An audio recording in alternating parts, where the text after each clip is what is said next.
Ay, grabe ang fog. Oh, puting-puti. Oh my gosh.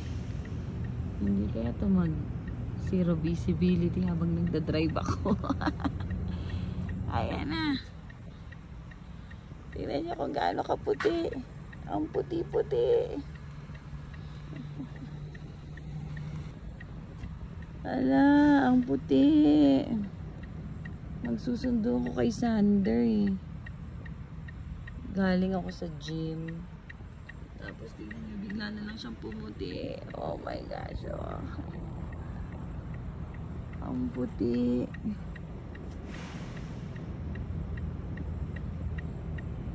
Grabe namang fog nito. Kaya malamig eh. Hala. Tingnan natin sa daan kung ano mangyayari.